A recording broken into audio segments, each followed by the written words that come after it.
T Ravi ಅವರು ಹೆಬ್ಬಾಳ್ಕರ್ ಅವರ ಈಗ ಒಂದು ಪದವನ್ನು ಬಳಸಿದ್ದಾರೆ ಅಂತ ಪದ ಯಾರು ಕೇಳಿದ್ರು ಅಂತ ನಾನು ನಿಮ್ಮನ್ನೇ ಪ್ರಶ್ನೆ ಕೇಳಬೇಕು. ವರ್ಷದಿಂದ ಒಟ್ಟಿಗೆ ಇದ್ದೀನಿ.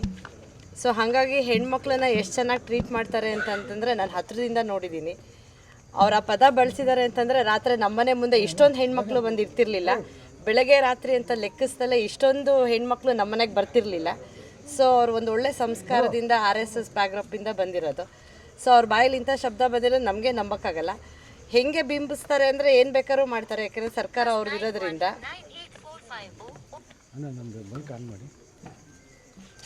ಸೊ ಅವ್ರು FIR ಹಾಕಿದ ಮೇಲೆ ನಮಗೇನು ಬೇಜಾರಿಲ್ಲ. FIR ಹಾಕಿದ ಮೇಲೆ ಕಸ್ಟಡಿ ಕೊಡಲೇಬೇಕು. ಕಸ್ಟಡಿ ಕೊಟ್ಟಮೇಲೆ ಸ್ಟೇಷನಲ್ಲಿ ಇರಬೇಕಿತ್ತು. ಅವ್ರು ಇಡೀ ರಾತ್ರಿ ತಿರುಗಿಸೋ ಅಂತ ಏನು ಅವಶ್ಯಕತೆ ಇತ್ತು? ಸೊ ನಮಗೂ ಆತಂಕ ಆಗೇ ಆಗುತ್ತೆ. ಸಹಜವಾಗಿ ಅವರು ಇಡೀ ರಾತ್ರಿ ಅವ್ರನ್ನ ಒಂದು ಕಡೆ ಒಂದೂರಲ್ಲಿ ನಾನು ರಾತ್ರಿ 2 ಗಂಟೆಗೆ ಫೋನ್ ಮಾಡಿದಾಗ ನಾನು ಅವ್ರನ್ನ ಲೈವ್ ಲೊಕೇಶನ್ ಕೇಳಿದ್ರೆ ಯಾವುದೋ ಡ್ಯಾಮ್ ಪಕ್ಕ ಹೋಗಿ ನಿಂತಿತ್ತು ವೆಹಿಕಲ್ಲು, ಇನ್ಯಾವುದೋ ಫಾರ್ಮ್ ಹೌಸ್ ಅಂತ ತೋರಿಸ್ತಾ ಇತ್ತು. ನಮಗೂ ಆತಂಕ ಆಗೇ ಆಗುತ್ತೆ ಅಲ್ವಾ?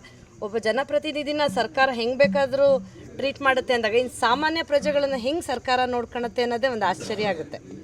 ಇದಕ್ಕೆ ಹೆಂಗೆ ಪ್ರತಿಕ್ರಿಯೆ ಕೊಡಬೇಕಂತ ನಮಗೆ ಗೊತ್ತಾಗ್ತಿಲ್ಲ. ಮೇಡಮ್, ಈಗ ಒಂದು ಯಾರನ್ನೇ ಆರೋಪಿತರನ್ನ ಬಂಧನ ಮಾಡಿದಾಗ ಕುಟುಂಬಸ್ಥರಿಗೆ ಮಾಹಿತಿ ಕೊಡಬೇಕು. ನಿಮಗೆ ಏನಾದರೂ ಖಂಡಿತವಾಗ್ಲೂ ನಮ್ಗೆ ಏನು ಮಾಹಿತಿ ಇಲ್ಲ. ಅವರು ಆರೋಪ ಮಾಡಿದ ಮೇಲೆ FIR ಹಾಕಿದ ಮೇಲೆ FIR ಕಾಪಿನ ಸಬ್ಮಿಟ್ ಮಾಡಿ ಅಟ್ಲೀಸ್ಟ್ ಸ್ಟೇಷನಲ್ಲಿ ಇಟ್ಕೋಬೇಕು. ಅದವ್ರ ಡ್ಯೂಟಿ. ಸ್ಟೇಷನಲ್ಲಿ ಇಟ್ಟರೆ ಅಟ್ಲೀಸ್ಟ್ ಏನೋ ನಮ್ಗೆ ಅನ್ಸುತ್ತೆ ಸ್ಟೇಷನ್ ಇದ್ದಾರೆ ಸೇಫ್ ಅಂತ.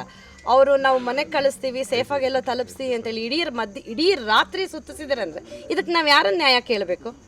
ಒಬ್ಬ ನಾವೇ ಕೇಳಕ್ಕಾಗಲ್ಲ ಅಂದಾಗ ಇನ್ನು ಸಾಮಾನ್ಯ ಪ್ರಜೆಗಳು ಹೆಂಗೆ ಈ ಸರ್ಕಾರದ ಬಗ್ಗೆ ನಂಬಿಕೆ ಇಟ್ಕೊಳಕ್ ಸಾಧ್ಯ?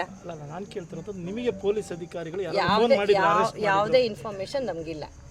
ನಾನು ಹಿಂಗೆ ನಮ್ಮ ವಾಟ್ಸಪ್ ಗ್ರೂಪಲ್ಲೋ ಅಥವಾ ಟಿ ವಿಲಿ ಏನು ಬರುತ್ತೆ ಅದನ್ನು ನಾನು ಹಾಗೆ ನೋಡಿದ್ದು. ನಾನು ಮಂಗಳೂರಲ್ಲಿ ಇದ್ದೆ. ಸೊ ಹಾಗಾಗಿ ನನಗೆ ಸಹಜವಾಗಿ ನಾನೆಲ್ಲ ಹೊರಗಡೆ ಇದ್ದೆ, ಯಾವುದೋ ಒಂದು ಕಾರ್ಯಕ್ರಮಕ್ಕೆ ಹೋಗಿದ್ದು.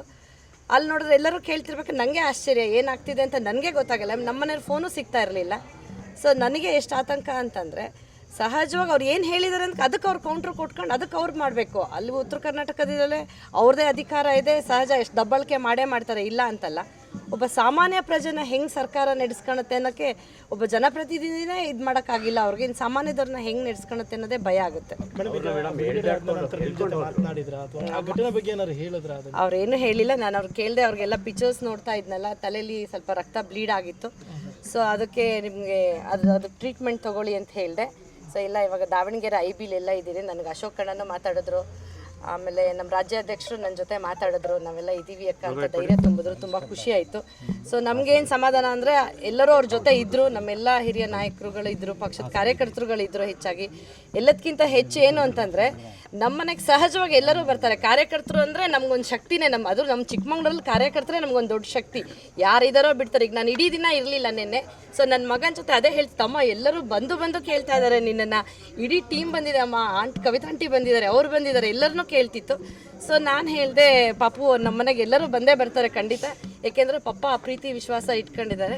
ಸೊ ಅದರಲ್ಲೂ ಹೆಣ್ಮಕ್ಳು ಎಷ್ಟು ಧೈರ್ಯವಾಗಿ ನಮ್ಮ ಮನೆಗೆ ಬರ್ತಾರೆ ಅಂತಂದರೆ ಎಷ್ಟು ರಾತ್ರಿ ಇದ್ರೂ ಬರ್ತಾರೆ. ಆ ಭಯ ನಮ್ಮಲ್ಲಿ ಇಲ್ಲವೇ ಇಲ್ಲ. ಯಾಕೆಂದರೆ ನಮ್ಮ ಮನೇಲಿ ಒಂದು ಕೆಲಸ ಮಾಡೋ ಹುಡುಗಿನೂ ನಮ್ಮ ಮಕ್ಳು ಏನಾದರೂ ಏಕವಚನದಲ್ಲಿ ಕರೆದ್ರೆ ಅವ್ರು ಹೆಂಗೆ ಕರಿಬೇಕು, ಭಾಷೆ ಮೇಲೆ ನಿಗಾ ಇರಲಿ ಅಂತ ಪ್ರತಿ ಸಲ ಅವ್ರ ಮಕ್ಕಳನ್ನೇ ಎಚ್ಚರಿಸ್ತಾ ಇರ್ತಾರೆ. ಹಾಗಾಗಿ ಅವ್ರು ತಪ್ಪು ಮಾಡಿದ್ದಾರೆ ಅನ್ನೋಕ್ಕೆ ನಂಬೋಕ್ಕೆ ಸಾಧ್ಯ ಇಲ್ಲ.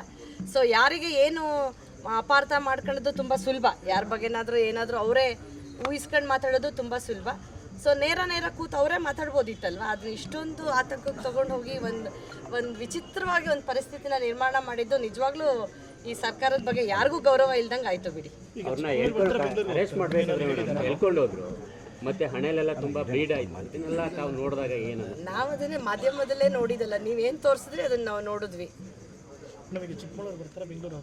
ಇಲ್ಲ, ನಾನು ಕೇಳಿದೆ ಚಿಕ್ಕಮಂಗ್ಳೂರು ಬರ್ತಾ ಇದ್ದೀರಾ ನೀವು ಅಂತ. ಇಲ್ಲ, ಬೆಂಗಳೂರಿಗೆ ಹೋಗ್ತಾರಂತೆ. ನಾಳೆ ಅವ್ರಿಗೆ ಮಂಡ್ಯದಲ್ಲಿ ಕಾರ್ಯಕ್ರಮ ಇದೆ, ಆದರೆ ನನಗೇನು ಆಯಾಸ ಆಗಿಲ್ಲ ಅಂತಂದರು. ಸೊ ನಾನು ಹೇಳಿದೆ ಏನಾದರೂ ಫಸ್ಟ್ ಏಡ್ ಟ್ರೀಟ್ಮೆಂಟ್ ತೊಗೊಳ್ಳಿ. ಯಾಕೆಂದರೆ ಇಡೀ ಅವ್ರಿಗೊಂದು ಟ್ರೀಟ್ಮೆಂಟು ಕೊಟ್ಟಿಲ್ಲ ಬ್ಲೀಡ್ ಆಗಿದ್ದಕ್ಕೆ. ಸೊ ಏನೂ ಮಾಡಿಲ್ಲ. ಸೊ ಹಾಗಾಗಿ ಅದಕ್ಕೆ ಟ್ರೀಟ್ಮೆಂಟ್ ತಗೊಳ್ಳಿ ಅಂತ ಹೇಳಿದೆ. ಮತ್ತು ನೆನ್ನೆ ಇಡೀ ರಾತ್ರಿ ಊಟನೂ ಮಾಡಿಲ್ಲ ಅವರು. ಸೊ ಸ್ವಲ್ಪ ಆಯಾಸ ಆಗಿದ್ರು. ಸೊ ಹೇಳಿದೆ ಫ್ರೆಶ್ ಅಪ್ ಆಗಿ ನಾನು ಇನ್ನೂ ಬೆಂಗಳೂರು ರೀಚ್ ಆಗಿಲ್ಲ ಅಂತ ಹೇಳಿದೆ.